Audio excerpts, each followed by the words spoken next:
사무엘상 23장 1절에서 12절. 오늘은 다윗이 주께 여쭈어입니다. 다윗이 주께 여쭈어. 예, 사무엘상 23장 2절 말씀 같이 읽겠습니다. 사무엘상 23장 2절. 그러므로 다윗이 주께 여쭈어 이르되 내가 가서 이 블레셋 사람들 치리까 하더니 주께서 다윗에게 이르시되 가서 블레셋 사람들을 치고 그 일날 구원하라. 주의 명령이죠. 주께서 이제 주께 먼저 물었어요. 내가 뭘 해야 될지 어떻게 해야 될지 물었을 때 주님께서 답을 주신 장면인데 다윗이 주께 여쭈어. 인데 이후로부터 다윗은 계속해서 주님께 묻고 주님의 말씀을 따라서 행합니다. 예, 기도합시다.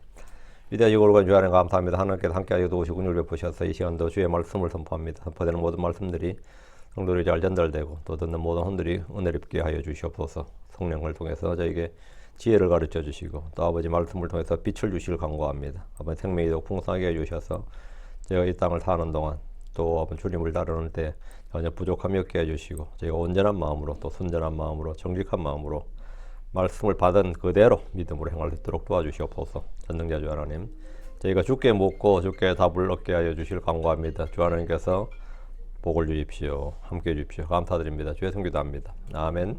예. 예, 오늘 공부할 주의 말씀은 다윗이 주께 여쭈어 말하였더라 합니다. 다윗은 사울 왕을 피해 이리저리 도망을 다녔습니다. 가족을 모아서 모압 왕에게 맡겼습니다. 가족을 모압 왕에게 맡겼습니다. 그때 주님은 예언자 갓을 보내서 너는 요새에 머무르지 말고 떠나라. 그리고 너는 유대 땅으로 들어가라. 이렇게 명령을 주심으로 그는 하렛의 숲속 안으로 갔습니다. 다윗은 필리스틴이나 모압 땅에서 사울 왕의 죽기를 기다려야 하는 것이 아니라 유다 땅으로 들어가야 했습니다. 그러던 중에 사울왕은 높당의 제사장들을 불러 다윗을 도왔다는 혐의를 씌워서 그들 85명을 85을 죽였고 그 가족들과 양떼 소들까지 모두 죽여버렸습니다. 사울왕은 이스라엘 땅에서 다윗을 돕는 것은 곧 반역이요 죽음으로 다스린다는 사실을 직접 보여주었습니다. 그런 와중에 제사장 아히멜렉의 아들 아비아달이 다윗에게 도망쳐서 이 사실을 고했는데 다윗은 그를 자기 곁에 두었습니다. 이때부터 다윗은 주께 묻기 시작했고 주의 음성을 들었습니다. 그런 주의 영을 받은 후에 주께 묻고 답하는 진정한 예언자가 된 겁니다. 다윗이 직접 자신과 자신의 일에 대해 주님께 물을 수 있고 답을 들을 수 있다면 이제 어디에든지 두려울 것이 없습니다. 사무엘상 23장은 다윗이 가는 곳마다 먼저 주님께 자신이 해야 할 일을 여쭙고 주님의 말씀을 들은 후에 행동을 결정하는 모습을 보여줍니다. 이전에 늘 혼자 생각하고 혼자 판단하고 혼자 결정하고 뭐든지 혼자 했습니다. 그때마다 일은 더 꼬였고 더 힘들어졌습니다. 그리고 그 결과는 항상 최악이었어요.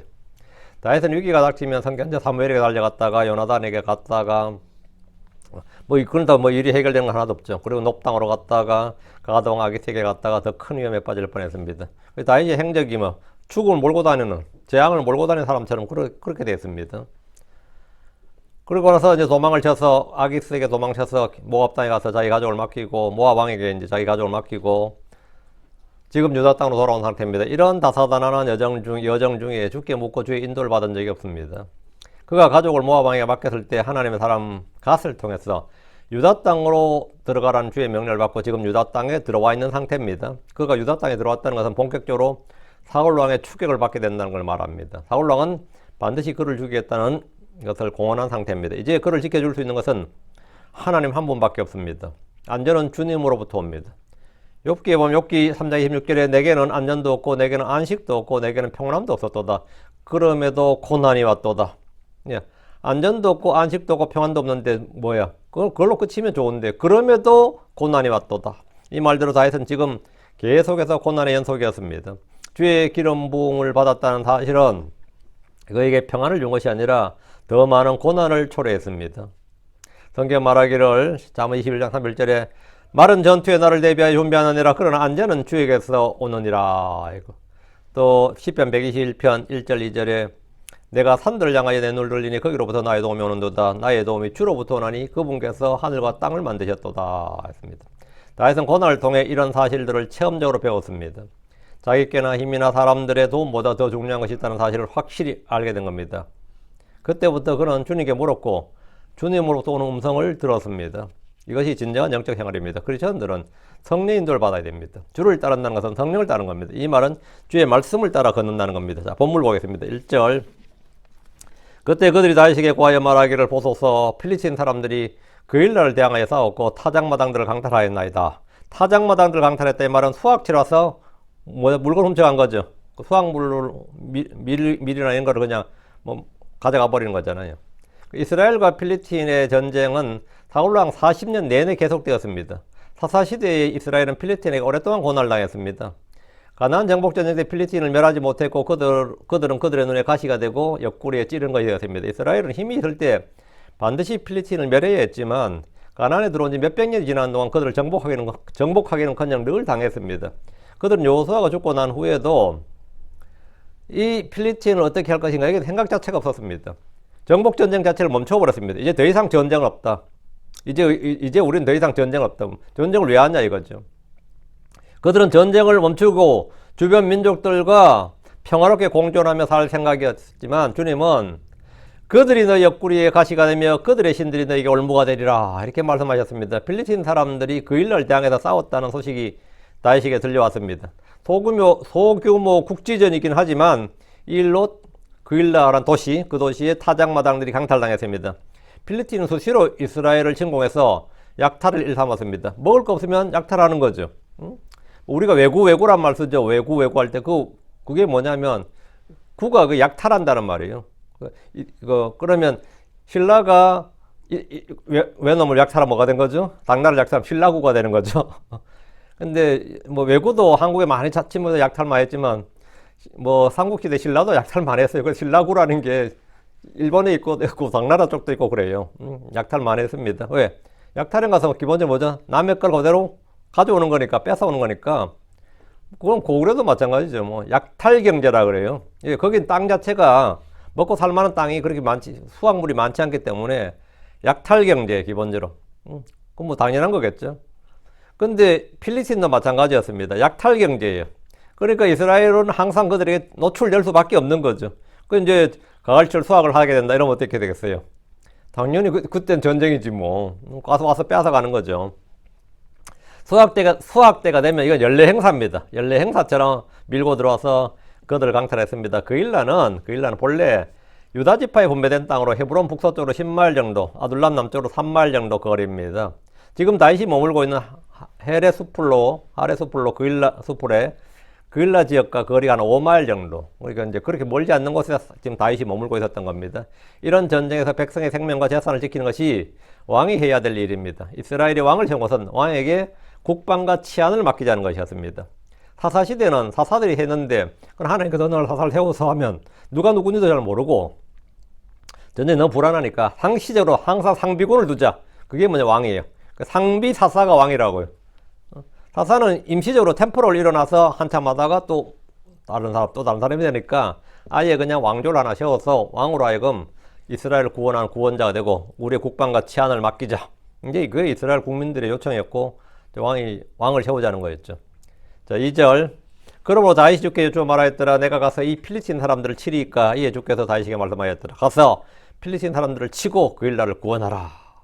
그 필리스틴의 침공 소식을 들은 다윗은 이제 주께 여쭈었습니다. 내가 가서 이 필리스틴 사람들을 치리이까. 이렇게. 이는 당연히 왕이 군대를 보내서 해결해야 될 일입니다. 외부의 적이 침공하면 국내 문제는 일단 접어두고 적을 쳐야 됩니다. 외부의 적이 쳐들으면 내부의 문제가 있어도 어떻게 되는 거죠? 단합을 하게 되는 거죠. 기본적으로. 이것은 다윗이 해야 될 일이 아니라 사울왕이 해야 될 일이죠. 다윗은 가까이 있었고 그에게 지금 약 600명 정도의 군대가 있었습니다. 처음에 모여든 사람이 400명이었고 지금 200명이 증원됐어요. 지금 현재 한 600명 정도의 군대가 있었는데 그래서 그는 주께 이 일에 대해서 물은 겁니다. 내가 가서 이 필리스틴 사람들을 치리까. 이제 그는 자기 마음대로 생각하고 판단하고 결정하지 않고 주께 묻고 주의 인도하심을 구했습니다. 이전에는 볼 수 없었던 모습입니다. 무슨 일에 앞서 주의 뜻을 묻고 구하는 것은 이 땅에서 성도들이 해야 될 가장 기본이고 핵심입니다. 다윗이 주께 묻자 주께서 다윗에게 대답하여 말씀하였습니다. 가서 필리스틴 사람들을 치고 그일날 구원하라. 그럼 승리는 보장된 거죠. 이미 해야 될 일이 이거니까 치고 그일날 구원하라. 하나님께서 다윗에게 이 일을 맡기셨습니다. 여기서 우리는 구원하라 하는 주의 말씀에서 성경에 사용된 다양한 구원의 의미를 볼 수 있습니다. 신약에서 우리가 전도할 때 구원받으세요. 구원받아야 됩니다. 이때 구원은 뭐죠? 혼의 구원이죠. 그 사람이 지옥 가지 않고 둘째 사망에 처하지 않도록 하는 그 혼의 구원입니다. 죄의 사면을 받는 것, 죽어서 혼이 지옥에 가지 않는 것을 구원이라고 그래요. 신약에서 우리가 쓰는 구원의 의미는 다 그겁니다. 예. 근데 성경에서 구원이라는 단어가 다 죄에 사면 지옥에 가지 않는 걸 말한 건 아닙니다. 성경에서 구원이란 것은 엄청나게 다양하게 쓰입니다. 예, 전쟁에서 죽지 않는 거, 질병에서 뭐 낫는 거, 포로되면서 풀려나는 거, 감옥에서 풀려나는 거, 물이나 불이나 해서 그런 데서 위험해서 노인받는 거, 이런 것도 다 죽음의 위기에서 벗어나는 것, 이게 다 구원입니다. 빚을 졌는데 빚을 탕감받는 것도 그것도 구원입니다. 그일라를 구원하라는 것은 필리틴으로부터 구원을 말합니다. 필리틴으로부터 구원이에요. 주께서 우리의 구원자로 할 때 구원은 모든 것에서 구원입니다. 우리의 혼의 구원만 구원이 아니라 주님께 우리가 구원자 주님, 구원자 예수 그리스도 할 때 구원자는 모든 것에서 구원이에요. 이거는 엄청난 구원의 범위가 엄청나게 확장되는 거죠. 그게 성경적인 겁니다. 단지 혼의 구원, 죄의 사면만 아닙니다. 여러분 일상생활에서 구원자를 찾을 때 나를 구원하소서라는 말은 뭐 일상생활 모든 것에서 구원이에요.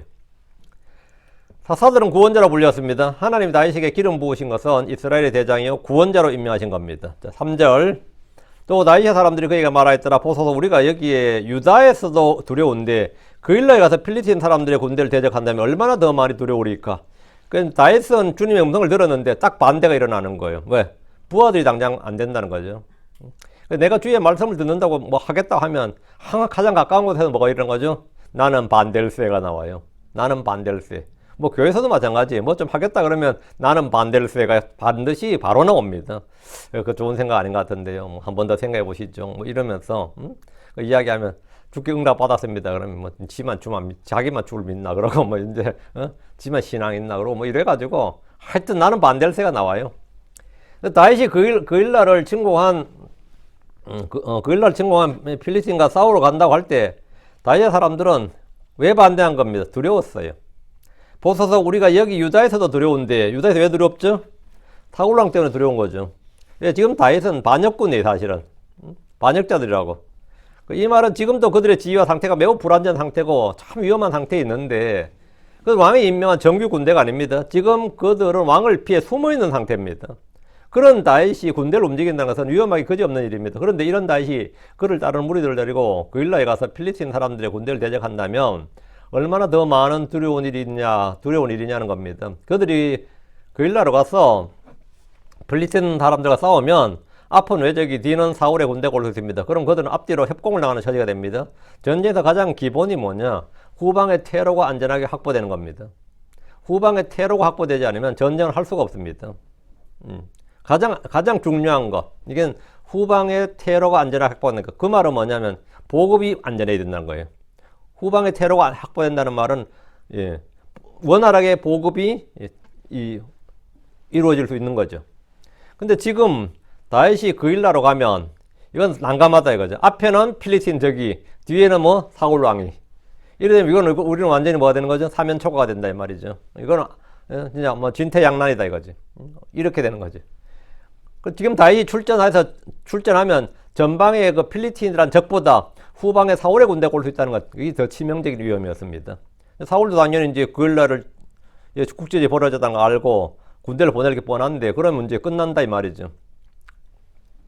그래서 이제 이렇게 다윗의 사람들이 이 전쟁에 참여한 일은 매우 두려운 일이다. 이렇게 굉장히 합리적인 판단입니다. 이건 굉장히 합리적인 판단이에요.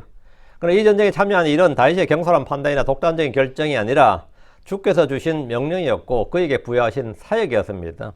하나님께서 다윗에게 가서 필리스틴 사람들을 치고 그일라를 구원하라고 하셨다면 믿음으로 순종해야 됩니다. 4절 그때 다윗이 주께 또다시 여쭈었더라. 이에 주께서 그에게 대답하여 말씀하셨더라. 일어나라 그일라로 내려가라. 이는 내가 필리스틴 사람들을 내 손에 넘겨줄 것이기 때문이니라.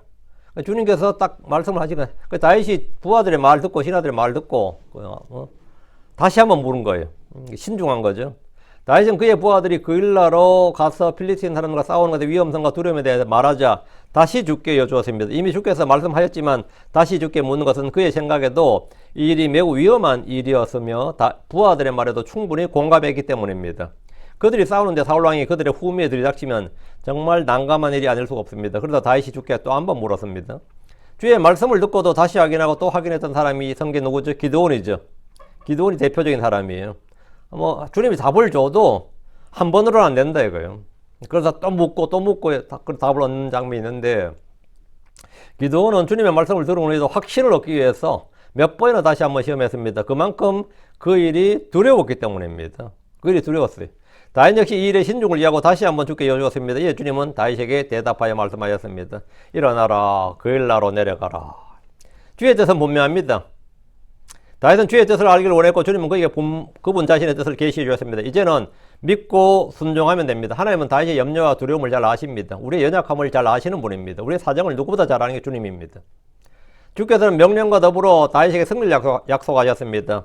이는 내가 필리스틴 사람들을 내 손에 넘겨줄 것이기 때문이라.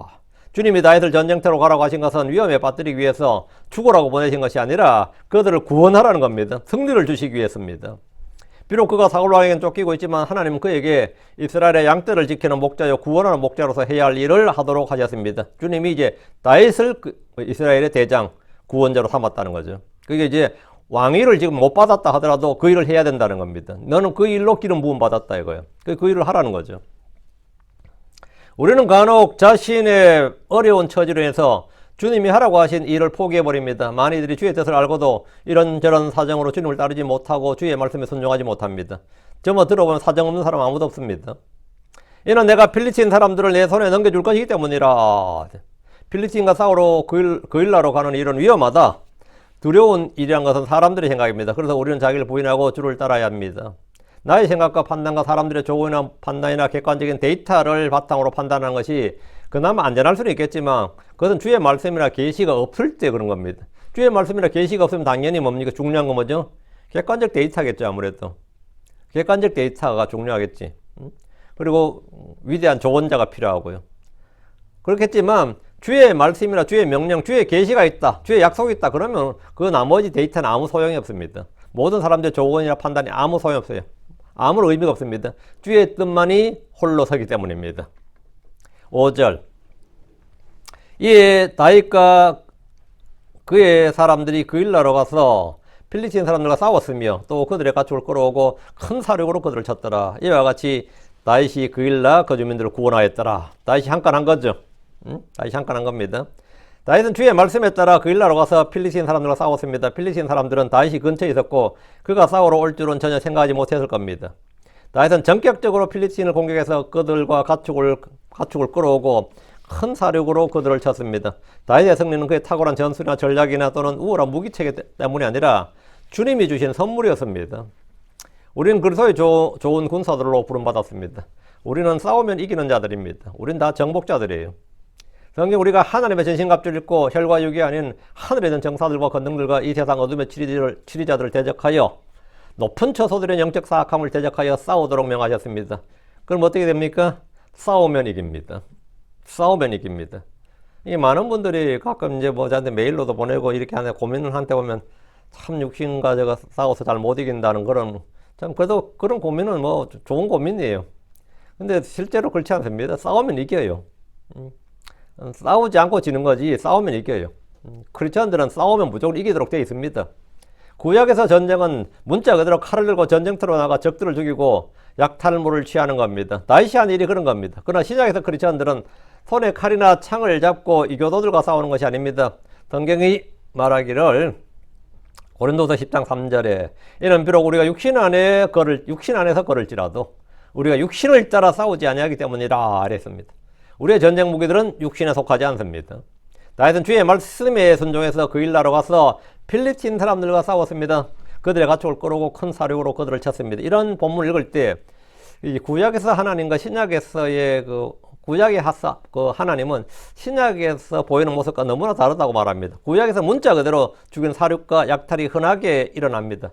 모세나 여호수아나 다윗은 영적 전쟁을 한 것이 아니라 문자 그대로 적들을 상대로 싸웠습니다. 원수들을 싸워서 죽였어요. 그러나 신약에서 크리스천들은 이런 전쟁을 하지 않을 뿐 아니라 할 수도 없습니다. 진리의 말씀을 올바로 나누어 적용해야 됩니다. 고린도전서 15장 51절에 그러나 하나님께 감사하노라 그분께서 우리 주 예수를 통하여 우리에게 승리를 주시는도다. 우리에게 뭘 준다? 승리를 주시는도다. 이 승리는 뭐냐? 영적 승리예요. 죄에 대해서, 육신에 대해서, 세상에 대해서, 마귀에 대해서 이런 영적 승리라고요. 이 승리가 중요한 겁니다. 사실 주님은 여호수아에게 다윗에게 승리를 약속하신 것처럼 오늘날 크리스천들에게도 승리를 주신다고 약속하셨습니다. 믿고 싸우는 자는 누구든지 승리자가 됩니다. 승리자가 돼요. 세상을 이기는 자가 되고 마귀를 이기는 자가 되고 죄를 이기는 자가 되고 육신의 정과 욕심을 이기는 자가 됩니다. 분명히 됩니다. 그리고 나를 대적하는 육신적인 성도들도 이겨야 됩니다. 그들이 참 감당하기 어려워요. 내가 주의 말씀대로 한번 살아보려면 꼭 태클 거는 크리스천들이 있거든요. 우리가 사랑으로 행합시다 그러면 니나 잘해라 이런 사람도 있고 그럼 뭐 유목사 니는 뭐 완전하냐 이러면 어때요?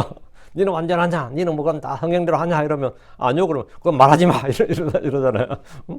그럼 우리 한번 성경대로 해봅시다 그러면 니는 성경대로 다 하냐? 그러면 아니요 그러면 지도 못하면서는 이러거든요. 이게 막 전가의 보도거든요 결국은.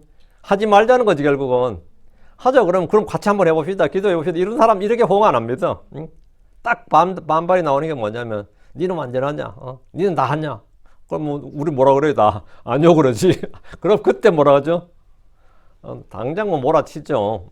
지도 못하면서는 누구한테 막 이런 식이에요. 그러다가 평생 이분들은 시도조차 안 합니다. 덕분에 성령을 따라 행할 시도조차 안 하고 믿음으로 행하겠다는 것도 안 하고 윤목삼 설교가 들으면 은근히 율법주의 냄새가 나고 이런 놈도 있고 나 진짜 별의별 인간들 다 본다 그래요. 별 미친놈들 다 보네. 감사하셔야죠. 그러면 그게 뭐 감사 마음에서 우러나와야 감사지. 언제 마음에서 우러나와서 감사하려면요 죽을 때까지 감사 몇 번 못합니다. 마음에서 우러나질 않아요. 네 마음에서 우러날 리가 없다. 자기를 부인하고 감사해. 뭔 놈 우러나서 감사하라냐고. 아침에 교회 가고 싶어 몇 번이나 그렇게 했어요. 평생에 몇 번 그럴 것 같아. 별로 그런 일 없어요. 근데 이 사람의 뇌라는 것이 말이죠.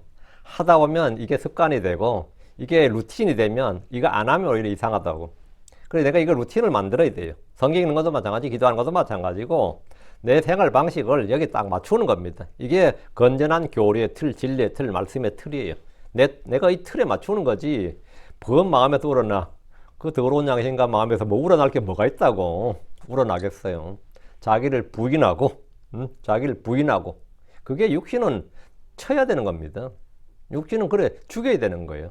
육신의 행위들은 죽여야 되는 겁니다. 그건 율법주의가 아니고 그걸 자기 부인이라 그래요. 자기 부인이라 한다고. 그 오해를 하지 말고 그건 율법주의가 아니고 자기 부인입니다.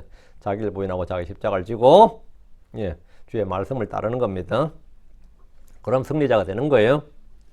고린도서 2장 14절 이제 하나님께 감사하노니 그분께서 항상 우리를 그리스도 안에서 승리하게 하시며 또 우리를 통해 모든 곳에서 그분을 아는 냄새를 풍기게 하시는도다. 이게 누가 아니냐? 하나님 하시니잖아요.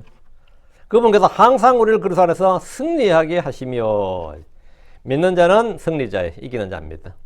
믿고 순종하면 육신의 힘과 지혜로 이길 수 없는 원수들을 이길 수 있습니다. 우린 정복자들보다 더 나은 자들입니다. 다윗이 싸울 때마다 연전연승했듯이 여호수아가 싸울 때마다 근데 이 싸울 때마다 이겼죠. 왜 그런 겁니까? 주님께서 그와 함께 계시기 때문입니다. 우리는 그리스도와 함께하는 자들입니다. 6절입니다. 그리고 이런 일이 있었으니 아히멜렉의 아들 아비아달이 그 일나로 다윗에게 도망했을 때 그가 그의 손에 에봇을 가지고 내려왔더라. 그러니까 이 아비아달이 도망치면서 그냥 간 게 아니에요. 그래서 제사장 아들이라고 뭐 한 거죠? 에봇을 챙겨갔다고. 그 아비아달은 사울의 제사장들을 죽인 후에 놉 땅을 사륙할 때 도망치면서 제사장의 의복인 에봇을 챙겼습니다. 그의 아버지가 죽었기에 바로 그 직분을 그가 물려받아야 됩니다. 대제사장이 될 수 있는 다른 사람들은 그곳에서 다 죽었습니다. 아비아달은 위기 상황에서 직무에 관련된 에봇을 챙겨 다윗에게로 갔습니다. 에봇은 소매가 없는 긴 조끼 모양의 옷으로 금색, 청색, 자색, 홍색, 흰색 등 5가지 색상의 실로 만들어진 대제사장의 의복입니다. 그런데 이 구절에서 약간의 문제가 생기죠. 앞에서 아비아달은 다윗이 있던 예언자 갓의 말을 듣고 하렛의 숲속으로 왔죠. 22장 5절에. 그런데 본문에서는 하렛의 숲속이 아니라 그일라로 도망갔다 이래 돼 있죠. 본문에 지금 6절에 여기에. 그일라로 도망갔다 이래 돼 있습니다. 그일라는 다윗이 필리스틴을 치러 온 곳입니다. 성경은 이렇게 모순처럼 보이는 구절이 간혹 있습니다. 분명히 하렛의 숲속으로 갔다고 돼 있는데 여기는 그일라로 다윗이 도망갔다 이래 돼 있잖아요. 사무엘상 22장 20절 그리고 아이두베의 아들 아히멜렉의 아들들 중에 아비아달이라는 이름의 한 사람이 소피하여 다윗의 뒤를 따랐더라 그랬어요. 본문에 따르면 아비아달은 다윗이 하렛 숲풀에 있을 때 그리로 갔다가 다윗이 그일라로 향할 때 함께 참전했던 겁니다. 본문 읽을 때 그일라에 있는 다윗에게 도망했을 때가 아니라 그일라로 다윗에게로 도망했을 때인 말입니다. 그일라로 다윗에게로 도망했을 때. 즉 다윗에게로 도망해서 그일라로 다윗과 함께 동행했던 겁니다. 본문을 차분 읽어보면 모순처럼 보였던 구절들이 모순이 안 된다는 걸 알 수 있습니다. 7절. 그리고 다윗이 그 일나에 온 것을 사울이 들었더라. 이에 사울이 말하였더라. 하나님께서 그를 내 손에 넘겨주셔서 이는 그가 성문들과 빗장들이 있는 마을로 들어감으로 갇혔기 때문이더라.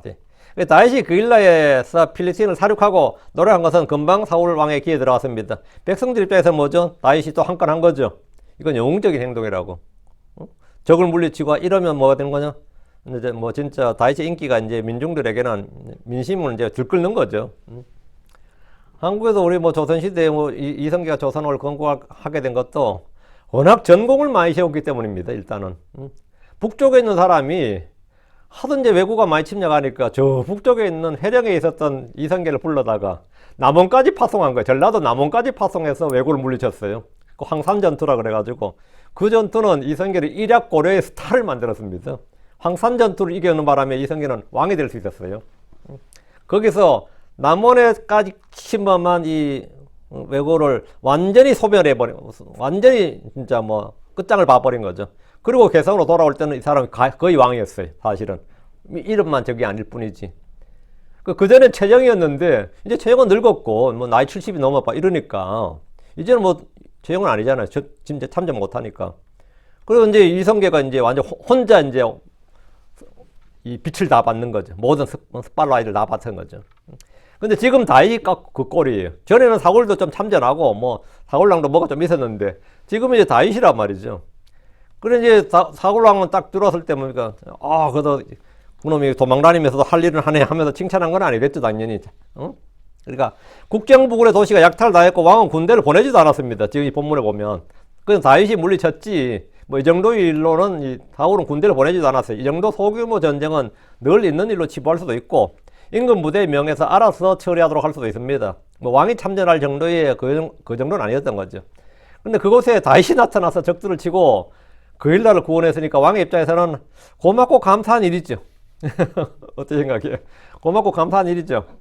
왕은 다윗의 잘못이나 죄가 있다면 그 공로를 인정해서 이럴 때 이제 사면을 하고 포상을 내야 됩니다.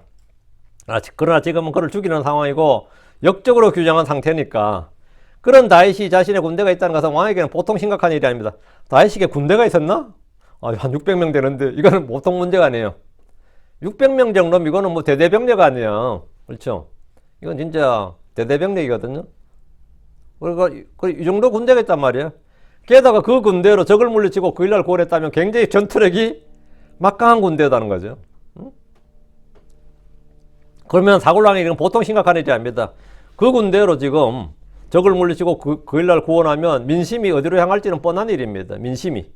왕이 하지 못한 일을 다윗이 한 것이기 때문입니다. 전에 필리스틴과의 전쟁에서도 사울이 골리앗을 처리하지 못했는데 다윗이 나서서 골리앗을 죽임으로써 전쟁 영웅이 되었습니다. 사울은 다윗의 출현 소식에 그를 죽일 기회로 판단했습니다. 이에 사울이 말하였더라. 하나님께서 그를 내 손에 넘겨주셨도다. 이건 뭐야? D가 좀 이상하잖아. 하나님께서 그를 내 손에 넘겨주셨도다. 이건 무슨 말이에요? 사울왕은 도망간 다윗이 다시 유대 땅에 나타나기만을 기다렸던 것 같습니다. 그런데 하나님께서 다윗을 자기 손에 넘겨주셨다. 이 말은 좀 망상이죠. 하나님은 사울을 버리시고 다윗에게 기름을 부으셨어요. 사울의 이 말은 유대인들이 어떤 좋은 기회가 주어졌을 때 사용하는 관용구입니다. 한국 사람들은 뭐라 그래? 우리말 표현으로는 절호의 기회가 왔을 때 뭐라 해요? 하늘도 나를 돕는구나. 그렇죠? 내가 하늘을 믿고 안 믿고 중요한 게 아니고 그냥 우리 말 자체가 뭐죠? 천우신조라잖아요. 하늘이 나를 돕는구나. 우주의 기운이 나에게 몰려드는구나. 그냥 관용구지. 그걸 믿고 믿음이 그게 아니고 그냥 관용구예요. 하늘이 나를 돕는구나. 이 정도에 해당되는 말이 뭐냐면 하나님께서 그를 내 손에 넘겨주셨도다. 야, 다윗을 죽일 절호의 기회가 왔구나. 이 말이죠. 이건 하늘이 돕는 기회다. 이건데 정말 하나님께서 다윗을 그의 손에 넘겨주었다고 사울이 믿는 게 아니에요. 다윗을 죽일 절호의 기회가 왔다는 것을 말하는 겁니다. 크리스천들도 간혹 너무나 간절히 바라는 기회가 눈앞에 왔을 때 뭐라 그래요? 하나님이나 하늘을 언급할 때가 있습니다. 하나님께서 나를 돕는구나. 하늘이 나를 돕는구나. 이런 거죠. 사울은 적의 침략이나 백성들이 입은 피해는 아무런 관심이 없었습니다. 그의 관심은 다윗을 죽일 기회, 그것도 절호의 기회가 왔다는 겁니다. 야, 7절 다시 이는 그가 성문들과 빗장들이 있는 마을로 들어감으로 갇혔기 때문이로다. 이 말은 뭐냐면 그 일라에 갔다면 그 일라는 테러를 막아버리면 얘는 완전히 막힌다 이거예요. 다른 데 도망 못 간다 이거죠. 그 사울이 다윗을 잡을 수 있는 절호의 기회라고 생각했던 이유가 이겁니다. 광야에서는 사방으로 도망갈 수 있으니까 어떻게 되죠? 못 잡아. 산에서도 뭐 도망가 버리면 잡겠어요, 못 잡겠어요? 못 잡는데 그일라로 왔다 이거예요. 그일라란 도시는 성문들과 빗장들이 있는 마을이란 것인데, 이 말은 한번 들어가면 나오기가 힘든 도시, 즉 테러만 막아버리면, 거기만 막아버리면 끝이에요. 이런 거래요. 쉽게 갇혀버린 그런 도시란 말입니다. 사방이 막혀있어서 입출구가 한 곳뿐인 그런 도시를 표현하는 말입니다. 유다 광야라면 사울이 추격을 해도 사방으로 도망치면 그만이에요. 산속이라도 추격자들이 오면 미리 보고 있다가 도망가 버리면 그만입니다. 그런데 그일라는 사방이 막혀있어서 그들이 도간에 든 쥐마냥 포획할 수 있는 그런 도시란 말입니다. 성문들과 빗장들이 있다는 말을 통해 그일라가 성벽으로 둘러싸인 요새임을 알 수 있습니다. 대신 성문을 닫고 항전을 하면 오래 버틸 수는 있습니다. 그럼 사울은 그곳에 포위망을 구축하고 공격할 경우 다윗이나 그 주민들은 버티기 어려울 겁니다. 지금은 다윗이 그 도시 주민들에게 전쟁 영웅이지만, 다윗으로 인해 그들 자신에게 직접 피해가 오고 곤란해지게 되면 금방 돌아서게 됩니다. 그 민심이란 게 자기들한테 좋을 때 영웅이지, 자기들한테 피해가 올 때는 그거는 뭐 아는 거죠. 자기들에게 조금이라도 해가 되면 언제든지 돌변합니다. 사울은 이번에 다윗을 놓치지 않고 잡을 수 있는 기회로 판단했는데, 사울 왕의 이런 판단은 현명해 보입니다. 전에 모세와 출애굽한 이스라엘이 홍해 바다 앞에 진을 친 적이 있었습니다. 주께서는 이집트를 나온 회중들이 믹돌과 바다 사이에 비하히롯 앞에 바알스본 맞은편 바닷가에 진을 치라고 이렇게 말씀하셨는데, 이 파라오가 그 이야기 딱 들었거든 거죠. 앞은 홍해고 양쪽은 저거다 말이에요. 이거는 뒤만 자기들이 가서 막아버리면 그건 다시 잡아올 수 있겠구나. 이렇게 해서 그때 파라오가 그들이 그 땅에서 얽히고 광야에 갇혔도다 이러면서 출격을 했단 말이죠. 이집트의 왕과 신하들은 군대를 동원해서 그들을 당장 축에서 다시 사로잡아 올 수 있을 거라고 생각했습니다. 도망할 곳이 없는 막다른 골목에 진을 쳤기 때문입니다. 사울도 다윗이 그일라에 있다는 말을 듣고 똑같은 판단을 한 겁니다. 아, 이놈들은 다윗도 이건 좀 철이 없구나 해가지고 이건 기회다 이건 거죠. 8절입니다. 그리고 사울이 싸우려고 온 백성을 소집하였으며 그일라로 내려가 다윗과 그의 사람들을 포위하려 했더라. 사울이 싸우려고 온 백성을 소집했는데 누구와 싸우려는 거예요? 필리스틴과 싸우려는 게 아닙니다 지금. 그럼 필리스틴과 싸우려는 게 아니고, 사울은 적들 앞에서는 온순한 강아지 같고 자국민에게는 무서운 사자나 호랑이 같은 사람이었습니다. 참 이거 보면 내 진짜 이 조선의 왕들이 생각나요. 이걸 보면 한국 사람들은 기관총이라는 게 없었죠.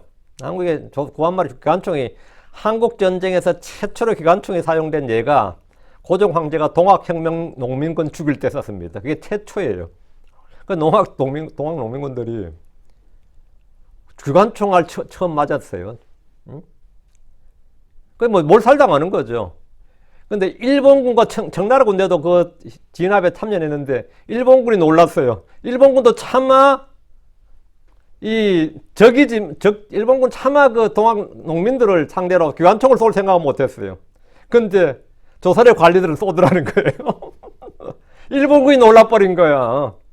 자기들도 차마 남의 나라 농민들 상대로 기관총 쏠 생각까지 못했는데 그냥 쫓아버리거나 해산할 생각을 했는데, 이들은 그냥 죽이를 생각하더라는 거예요. 그것도 몰살시키더라는 거예요. 일본군이 더 놀랐다잖아요.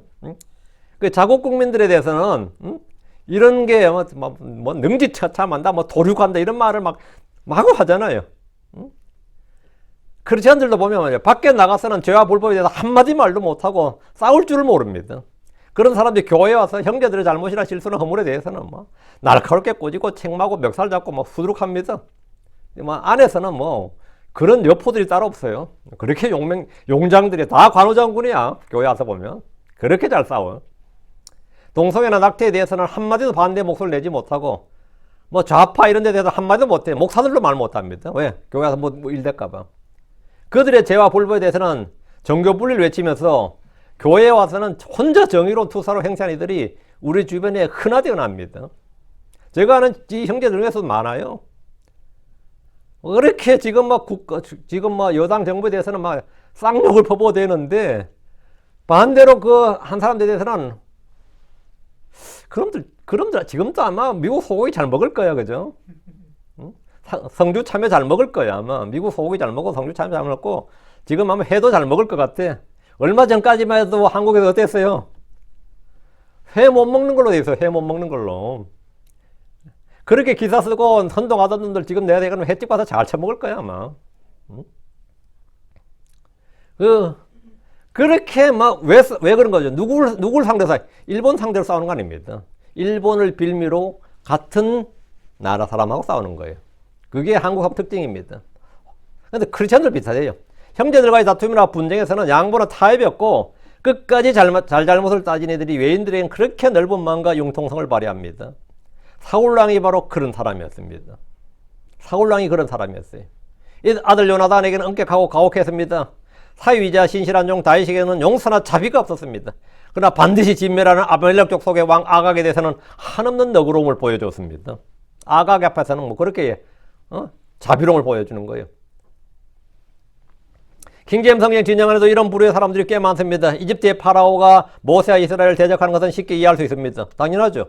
그런데 사울이 다윗을 대적하는 건 어떻습니까? 이것은 슬픈 현실이지만 성경적으로 훨씬 더 자연스러운 일인지 모릅니다. 가인이 아벨을 죽인 이후로부터 형제들 간의 다툼과 갈등과 전쟁이 외부의 적들보다 훨씬 더 많습니다. 성경에도 내부의 싸움이 훨씬 더 많아요. 이스마엘과 이삭, 에사와 야곱, 요셉의 형제들과 요셉을 보면 늘 형제 간의 다툼이 외부의 적보다 더 흔한 일이었습니다. 마찬가지로 북왕국과 남왕국이 갈라진 이후에 그들 둘이 싸운 것도 엄청났습니다. 외부의 적보다 이제 지들 둘이 싸우는 거예요. 예수님을 죽인 것도 그분의 백성들이고 형제들입니다. 사울은 그 일나로 내려가 다윗과 그의 사람들을 포위하려 했습니다. 19절 이에 다윗은 사울이 은밀히 자기를 대적하여 해치는 걸 알았더라. 이에 제사장 아비아달에게 말하였더라. 에봇을 여기로 가져오라. 다윗은 그 일나로 갈 때 죽게 물었고 사울이 자기를 치료한다는 걸 알았을 때도 죽게 물었습니다. 이제 다윗은 끊임없이 뭐 일만 터지면 주님께 물어요. 그는 더 이상 혼자 생각하고 판단해서 도망을 치거나 누구에게 도움을 요청하는 일을 하지 않았습니다. 혼자 생각하고 혼자 판단하고 혼자 결정하고 이러지 않았다는 거죠. 다윗은 자기로 인해 제사장들이 죽는 것을 본 후로 확실히 변화를 받았습니다. 다윗은 그가 판단하고 행한 일들이 좋은 결과를 낸 적이 없다는 사실을 알았고 주를 신뢰하고 그분께 묻고 주님의 말씀을 따라야 한다는 사실을 분명히 알게 된 겁니다. 전에 같았으면 하루빨리 그 일날을 도망갔겠죠. 빨리 도망을 갔거나 뭐 사울을 속일 수 있는 어떤 걸 생각했을 겁니다. 그러나 그는 이전과 달리 죽게 물었습니다. 사실 이런 선견자 사무엘에 갔을 때 했어야 될 일입니다. 그러나 그때는 그런 걸 하지 못했어요. 그냥 알아서 좀 뭐 도움을 줬으면 이렇게 바랐던 거죠. 아히멜렉에 갔을 때도 마찬가지입니다. 그는 주의 입술에서 조언을 구해야 됩니다. 그러나 지금까지는 스스로 생각하고 판단하고 결정했습니다. 그래서 가드왕 아기스에게 가서 망명생활을 하려고 했고 모압 왕에게 가기도 했습니다. 이를 통해 우리가 배울 수 있는 교훈은 많습니다. 모든 일에 먼저 기도하라는 겁니다. 주께 물으라는 거예요. 주께 물으라. 주의 뜻을 구하는 겁니다. 우리는 구약의 예언자들처럼 꿈이나 천사나 현실을 통해 주의 뜻을 볼 수 있으면 좋겠지만 그런 일은 거의 없습니다. 우리인과 돈을 가진 제사장이 교회에 있느냐? 그것도 없습니다. 그러나 우리에게는 신구약 성경이란 기록된 말씀들이 있습니다. 매주 선포되는 말씀이 있습니다. 여러분이 마음만 먹으면 언제든지 읽을 수 있는 주의 말씀이 손에 있다는 것은 엄청난 복입니다. 다윗은 제사장 아비아델에게 에봇을 가져오겠지만 우리는 성경책을 가져오면 됩니다. 혹시 최근에 들은 주의 말씀 중에 놓친 것은 없는지 다시 한번 들어보면 됩니다. 10절입니다. 그때 다윗이 말하였더라. 그러니까 여러분이 닥치는 모든 일은 지금 들은 말씀들 속에 다 있어요. 새로 뭐 말씀 들을 거 없어요. 지금 들은 말씀 속에 다 있어요. 왜? 주님은 미리 말씀하시는 분이에요. 그러니까 내가 그러면 지금 닥치는 일에 대한 답은 미리 들은 말이 다 있겠구나 생각하시면 돼요. 그때 다윗이 말하였더라. 오 주 이스라엘 하나님이여 당신의 종이 확실히 들었사오니 사울이 나로 인해 그 일나로 내려와 도시를 멸하려 한다는 것이니라. 그 다윗이 이제 주님께 자기 사정을 좀 아뢰고 있는 거죠. 오 주 이스라엘 하나님이여 당신의 종이 확실히 들었다. 뭘 들었다고? 사울이 내려온다 이게. 사울이 이제 커밍이지 뭐. 사울이 내려온다 이거. 다윗은 에봇을 앞에 두고 주께 기도로 물었습니다. 그는 자신이 들은 것을 주 앞에 말했는데 이것은 자신의 사정을 주께 알려드린 겁니다. 빌립보 4장 6절 아무것도 염려하지 말라. 다만 모든 일에서 기도와 간구로 너희가 요청할 것을 감사와 더불어 하나님께 알리라. 너희 사정을 하나님께 알리라고요. 그리고 하나님께 맡기는 거예요. 주님께 나의 사정을 아뢰고 기도와 간구로 요청할 것을 감사와 더불어 아뢰는 것이 기도입니다. 그리고 나의 사정을 주님께 맡기면 됩니다. 욥기 5장 8절에 난 하나님께 구하겠고 하나님께 내가 나의 사정을 맡기리라. 다윗은 지금 사울 왕이 군대를 끌고 그를 죽이러 온다는 소식을 접했습니다. 어떻게 해야 할지 판단하고 빠른 결정이 필요한 시점입니다. 지금 빠른 결정을 해야 돼요. 왕이 더 빨리 내려오기 전에 어떻게 결정이 나야 되죠. 사울이 나로 인해 그 일나로 내려와 도시를 멸하려 한다는 것이니이다. 도시를 멸하려 한다. 그 다윗은 지금 사울이 내려오면 이 나만 잡아갈 게 아니라 전쟁이 퍼지면 이 도시가 멸망한단 말이죠. 그 다윗은 사울 왕이 그일라를 멸하려 한다고 주께 고했는데 이것은 그가 들은 겁니다. 이건 전문이라고 그러죠. 전문. 들은 말이 들은 바지. 사실 확인은 아직 안 됐고요. 다윗이 투항하지 않고 성문에서 저항을 한다면 그 도시를 포위할 것이고 닥치는 대로 죽일 것은 뭐 예상되는 바지. 이건 제사장들의 도시 노블 멸했던 것을 통해서 충분히 짐작할 수 있고 예측할 수 있습니다. 다윗은 또 자기로 인해서 백성들이 죽는 이 도시가 멸망하는 것을 원치 않았습니다. 11절 그일라 사람들이 나를 그의 손에 넘겨주리까 당신의 종이 들은 대로 사울이 내려오리까 오 주 이스라엘 하나님이여 내가 당신께 간청하오니 당신의 종에게 말씀해 주옵소서 이에 주께서 말씀하셨더라 그가 내려오리라. 여기에 주님께 이 다윗이 몇 개를 물은 거죠? 그일라 사람들이 나를 그의 손에 넘겨주리까 이걸 한 개 첫 번째 물은 거죠. 당신의 종이 들은 대로 사울이 내려오리까 두 번째 물은 거죠. 두 개를 물었는데 주님이 답은 뭐죠? 그가 내려오리라 이것만 답을 준 거죠. 앞에 거는 답을 안 주신 거죠. 그가 내려오는 건 확실해요. 그건 뭐 사실 주님이 답 안 주셔도 이미 들은 거예요. 다윗이 이곳에서 성문을 닫고 결사항전을 하려면 주민들과 한마음 한뜻이 되어야 됩니다. 그들의 적극적인 지지와 그의 지휘를 따라야 돼. 주민들은 그의 지휘를 따라야 됩니다. 다윗은 두 가지를 물었습니다. 그일라 사람들이 나를 그의 손에 넘겨주리까. 이 말은 그일라 사람들이 다윗을 잡아서 사울에 넘겨주는 것을 말합니다. 그일라 사람들은 다윗의 편에 섬으로써 왕을 대적하는 역모에 가담하는 반역자가 되려고 하지 않았습니다. 다윗만 잡아서 넘겨주면 사울과 싸울 일이 전혀 없는데 뭐 하려고 다윗 편에 서겠어요. 다윗 당신의 종이 들은 대로 사울이 내려오리까 이것은 그가 들은 소식이 정확한가에 대해 물은 겁니다. 사울이 오지 않으면 그는 이곳에 머물러도 되고 다른 곳으로 가도 됩니다. 다윗은 이 두 가지를 두고 주 이스라엘 하나님이여 내가 당신께 간청하오니 당신의 종에게 말씀해 주옵소서 이렇게 말씀해 주옵소서 간절히 구했어요. 다윗의 기도에 주께서 간단하게 답변해 주었습니다. 그가 내려오리라 이렇게. 사울이 이곳으로 온다는 겁니다. 그런데 첫 번째 질문에 대한 답이 지금 없어요. 12절 그때 다시 말하였더라 그일라 사람들이 나와 내 사람들을 사울의 손에 넘겨주리까 이에 주께서 말씀하셨더라 그들이 너를 넘겨주리라. 다시 한번 물었고 주님이 그거에 대해서 답을 주셨어요. 다윗은 다시 한번 그일라 사람들이 이 사울에게 다윗과 다윗의 사람들을 넘겨줄 것인가 이 말은 자기를 잡아다가 사울에게 그냥 바칠 것인가 아니면 자기를 다 죽일 것인가 이 말이에요. 근데 뭐 만약에 다윗이 그일라 사람들이 자기들한테 이렇게 반대로 다윗 사울 편에 서면 자기들이 오히려 그일라 사람 죽여야 되잖아요. 자기가 지금 그일라를 구원하라는 주의 말씀을 들었는데 지금 반대로 내전이 벌어진 거잖아요. 그러면 자기들이 그일라 사람을 죽여야 되는 판국이죠. 이제 이렇게 된 거죠. 주님께 대답을 주셔요. 그들이 너를 넘겨주리라. 이건 뭐예요? 전쟁 벌어지면 사울과 다윗이 전쟁이 터지면 그일라 사람들 누구 편에 선다? 사울 왕 편에 선다는 겁니다. 그리고 다윗과 다윗의 사람들을 사울에서 잡아다가 사울에게 넘겨준다는 거예요. 다윗은 그일라 사람들의 구원자입니다. 그러나 그일라 사람들은 그건 그 일이고 그 일은 그 일이고 다윗으로 해서 우리에게 피해가 온다면 그건 또 사정이 다르다는 거예요. 그러니까 필리스틴 사람들을 물리치고 그들의 잃어버린 재산을 찾아줬습니다. 그건 감사합니다 하고 당신이 우리는 무조건 당신 편입니다. 이러냐? 그러지 않는 거죠.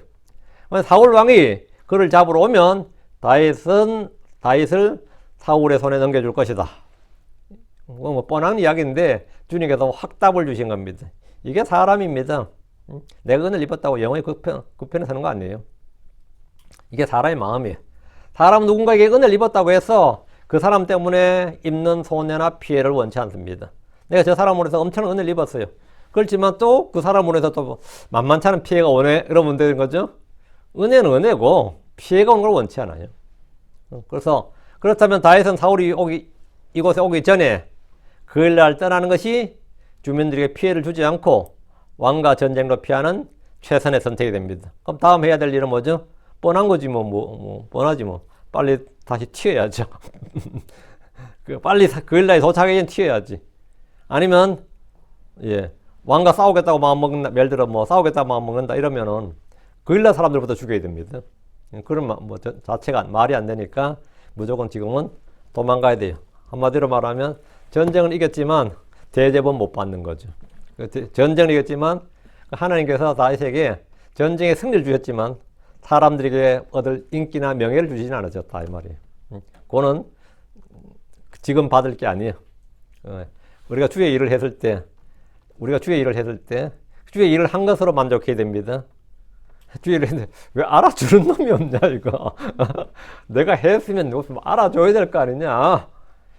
이거 그 사자에게 물에 뜯긴 하나님 사람이 그랬어요. 응? 여로보암 앞에 가서 말 잘하고 주님께서 빨리 떠나라 그랬는데 상수리 나무 아래 떼어 앉았어요. 놈 하나 찾아오는 놈 없나 하고 기다리고 있었던 겁니다.